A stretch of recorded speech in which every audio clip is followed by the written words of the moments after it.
افلا یتدبرون القرآن، تدبر قرآن، مولانا امین احسن اصلاحی۔ سورہ دخان آیات 17 تا 33۔ آگے کا مضمون۔ آگے اس بات کی تاریخی دلیل پیش کی گئی ہے جو اوپر کے پیرے میں بیان فرمائی گئی ہے۔ قریش کی تنبیہ کے لیے حضرت موسیٰ علیہ السلام اور فرعون کی سرگزشت کا اتنا حصہ بالاجمال سنا دیا گیا ہے کہ جس سے ان پر یہ حقیقت واضح ہو جائے کہ فرعون نے خدا کے رسول کے ساتھ جو چال چلی تھی وہی چال قریش کے فرعونہ بھی خدا کے رسول کے ساتھ چل رہے ہیں۔ فرعونیوں کو اللہ نے ان چالوں کی سزا دی اور ان کا سارا غرور پامال ہو کر رہ گیا۔ اسی طرح یہ لوگ بھی خدا کی پکڑ میں آ جائیں گے اگر یہ اپنی روش سے باز نہ آئے۔ آیات کی تلاوت فرمائیے۔ اعوذ باللہ من الشیطان الرجیم، بسم اللہ الرحمن الرحیم۔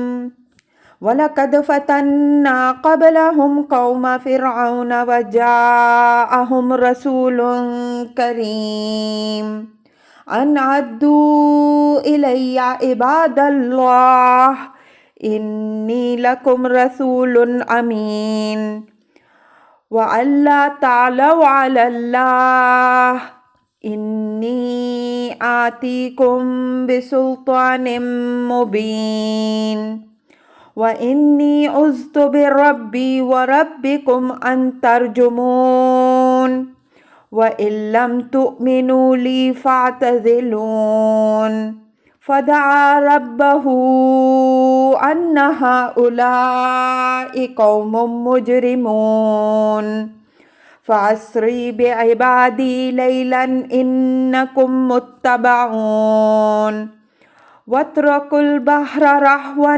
إِنَّهُمْ جُندٌ مُّغْرَقُونَ كَمْ تَرَكُوا مِن جَنَّاتٍ وَعُيُونٍ وَزُرُوعٍ وَمَقَامٍ كَرِيمٍ وَنِعْمَةٍ كَانُوا فِيهَا فَاكِهِينَ كَذَلِكَ وَأَوْرَثْنَاهَا قَوْمًا آخَرِينَ فَمَا بَقَتْ عَلَيْهِمُ السَّمَاءُ وَالْأَرْضُ وَمَا كَانُوا مُنظَرِينَ وَلَقَدْ نَجَّيْنَا بَنِي إِسْرَائِيلَ مِنَ الْعَذَابِ الْمُهِينِ مِنْ فِرْعَوْنَ إِنَّهُ كَانَ عَالِيًا مِنَ الْمُسْرِفِينَ وَلَقَدْ اخْتَرْنَاهُمْ عَلَىٰ عِلْمٍ عَلَى الْعَالَمِينَ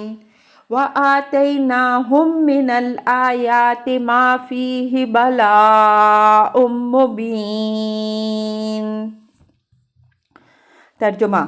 اور ان سے پہلے ہم نے قوم فرعون کو آزمایا اور ان کے پاس ایک باعزت رسول آیا اس پیغام کے ساتھ کہ اللہ کے بندوں کو میرے حوالے کرو، میں تمہارے لیے ایک معتمد رسول ہوں، اور یہ کہ تم خدا کے مقابل میں سرکشی نہ کرو۔ میں تمہارے سامنے ایک واضح حجت پیش کرتا ہوں، اور میں نے اپنے اور تمہارے خداوند کی پناہ مانگی اس بات سے کہ تم مجھے سنگسار کرو، اور اگر تم میری تصدیق نہیں کرتے تو میری راہ چھوڑو۔ پس اس نے اپنے رب سے دعا مانگی کہ یہ مجرم ہیں۔ حکم ہوا کہ میرے بندوں کو لے کر راتوں رات نکل جاؤ، آگاہ رہو کہ تمہارا پیچھا کیا جائے گا، اور دریا کو ساکن چھوڑ دو، یہ ڈوبنے والی فوج بنیں گے۔ انہوں نے کتنے ہی باغ اور چشمے، کھیتیاں اور راحت بخش ٹھکانے اور سامان عیش جس میں وہ مگن رہتے تھے چھوڑے۔ ہم مجرموں کے ساتھ ایسا ہی معاملہ کرتے ہیں اور ان چیزوں کا وارث ہم نے دوسروں کو بنایا۔ پس نہ ان پر آسمان نے آنسو بہائے اور نہ زمین ہی نے، اور نہ وہ مہلت پانے والے ہی بنے۔ اور ہم نے بنی اسرائیل کو ذلیل کرنے والے عذاب سے نجات دی، یعنی فرعون سے۔ بے شک وہ بڑا ہی سرکش، حدود سے نکل جانے والا تھا، اور ہم نے ان کو دنیا والوں پر ترجیح دی جان بوجھ کر، اور ان کو ایسی نشانیاں دیں جن میں کھلا ہوا انعام تھا۔ الفاظ کی تحقیق اور آیات کی وضاحت۔